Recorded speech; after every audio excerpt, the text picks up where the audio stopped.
Salut les amis, j'espère que vous allez bien. Là, je vais vous montrer, en fait, chez nous, ça a pas mal changé. Le terrassier est venu, il a posé l'assainissement, il a fait la canalisation de l'eau de pluie et il a terrassé tout simplement la terre. Je sais pas si vous en souvenez dans les autres vidéos, la grosse montagne qu'on avait, le gros tas de terre. Tout ça, c'est du passé, tout est ratissé, on est super content. Je vais vous montrer ça. Donc je vais commencer par là, tout simplement. Donc là, il y avait le gros tas de terre. Donc ça a été ratissé, ça a été mis le long de la maison. Et là, en fait, il y a les toilettes. Bref, il y a toutes les évacuations d'eau usée de la maison qui sont canalisées ici. Et puis ils vont là, dans la micro-station d'épuration qu'on a. Donc c'est une filière compacte avec de la ouate de coco en fait. Et donc là, il y a... je fais quelques images. Il y a une chape béton qui a été bétonnée avant. Et la station a été arrimée dessus pour pas qu'elle se déplace avec les mouvements de terre qu'on a ici, avec le sol argileux. C'est-à-dire qu'en été, la terre est tellement sec que ça se fissure, que ça se craquelle de partout. Et en hiver, c'est tellement rempli d'eau que ça bouge un petit peu en fait. Voilà. Ensuite, l'eau d'ici, elle est épurée ici dans un lit d'épandage. Donc c'est simplement plusieurs tuyaux qui sont sur du gravier et qui font comme un tapis comme ça. Et voilà, du coup, l'eau sort, l'eau elle sort d'ici, elle est propre, mais elle est quand même encore drainée, et puis elle est, comment dire, étendue littéralement, et elle s'infiltre dans la terre. Ensuite, pour l'eau pluviale, elle est du coup, dans chaque coin de la maison, il y a des gouttières, qui j'ai demandé à ce qu'ils soient canalisées de ce côté de la maison. Parce qu'en fait, on avait un projet à la base de faire une cuve béton pour récupérer l'eau du toit et ensuite l'utiliser pour les toilettes et la machine à laver. Donc nous, on a exprès un deuxième... on a, comment dire, deux arrivées d'eau au niveau de la nourrice. Donc un pour l'eau du réseau et le deuxième pour l'eau de pluie, au cas où on veuille le brancher à la cuve en béton. Bon, après, avec le temps, on s'est peut-être dit qu'on ferait peut-être mieux d'utiliser l'eau du puits, après l'avoir traité un minimum. Ça, c'est un projet qu'on va voir un peu plus tard. Pour le moment, on va utiliser l'eau du réseau, mais en tout cas, on a déjà une deuxième arrivée d'eau sur la nourrice qui est programmée au cas où. Il y a également, du coup, cette canalisation d'eau de pluie qui se rassemble à cet endroit et qui... il y a, comment dire, un embout qui est dirigé là au cas où on veut du coup rassembler toute cette eau de pluie, la récupérer dans une cuve béton ici sous terre. Mais là, comme dit, il n'y a pas encore de cuve, du coup ce petit embout, il y a un petit bouchon dessus et l'eau de pluie, elle part là-bas et elle est dirigée dans la mare. Donc je vais vous montrer ça. Donc avant, je vais vous expliquer ça. Ça, c'est tout simplement le drainage côté maison, parce que là... tout le terrain du haut il est en pente, on reçoit toute l'eau. Bah là il y a sur je sais pas à peu près 1 mètre, il y a 1 mètre de profondeur où il y a un tuyau au fond avec des trous qui récupère l'eau et il n'y a que du gravier au-dessus. Comme ça l'eau s'infiltre très rapidement au niveau du tuyau et après ça part là-bas aussi. Voilà, du coup l'eau de pluie elle arrive par là, elle va là sous terre. Voilà, on a fait des semis. Non, je disais que tu faisais des semis. Donc l'eau de pluie, elle arrive ici. Donc là, vous pouvez voir notre petite chèvre. L'eau de pluie, elle arrive là. Après, ce sera à moi de prendre ce tuyau, de le raccorder à la mare. Mais ça, je le ferai cet été. Parce que j'ai aussi prévu de louer une pelleteuse.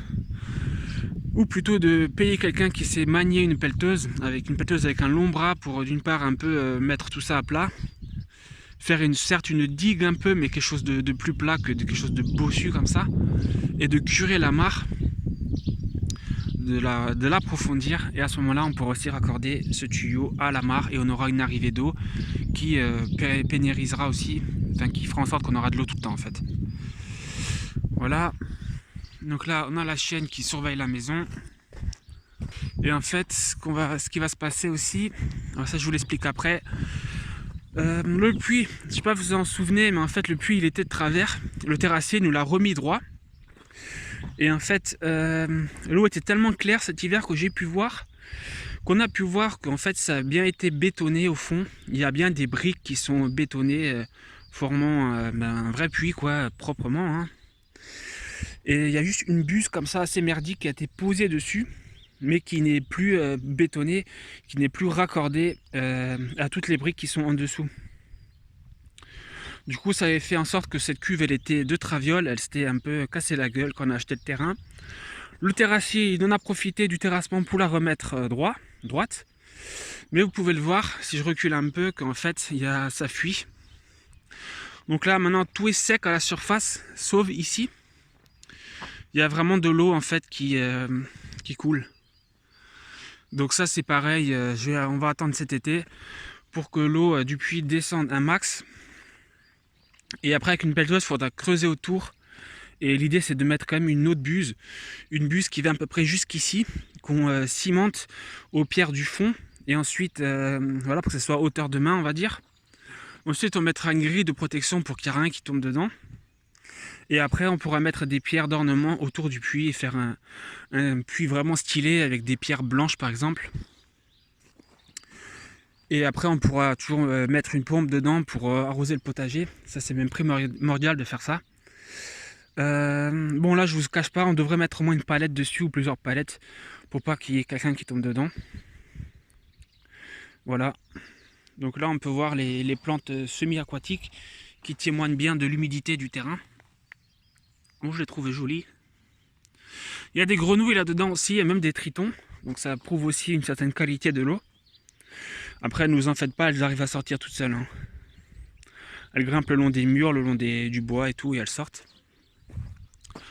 Là, on a un arrêt de chantier, parce qu'en fait, on doit poser le carrelage. Donc si ça vous intéresse qu'on vous vlog un petit peu ça, dites-le moi dans les commentaires. Qu'est-ce que t'en penses, saucisse? On devrait leur montrer le carrelage ou pas? Hein, ma belle? Voilà, le saucisse, elle se fait un petit peu vieille, hein, elle a des petits problèmes de santé. Mais j'espère qu'on l'a encore quelques années au moins. Non, ma louloute? Et oui. Voilà, donc on va carreler ça. Salon séjour. Le carreleur du constructeur nous a carrelé le cellier. Et tout le reste, c'est à nous de le faire dans le contrat. C'était pour un petit peu économiser de l'argent. Donc voilà le carrelage qu'on a choisi. C'est du carrelage imitation parquet flottant. Voilà. On va poser ça partout. Donc on fait ça le week-end prochain. Si ça vous intéresse qu'on vlog ça, dites-le moi dans les commentaires. Je veux le savoir. Et ouais, quand t'as des chèvres qui fuguent, ben elles entretiennent la clôture d'en face. Elle m'a vu la chipie, du coup elle a un petit peu peur. Ah, ça entretient. Ça mange le lierre, les branches. Elles vont dans le fossé. Et là, je vais vous montrer la technique redoutable pour chaque propriétaire de chèvre qui galère.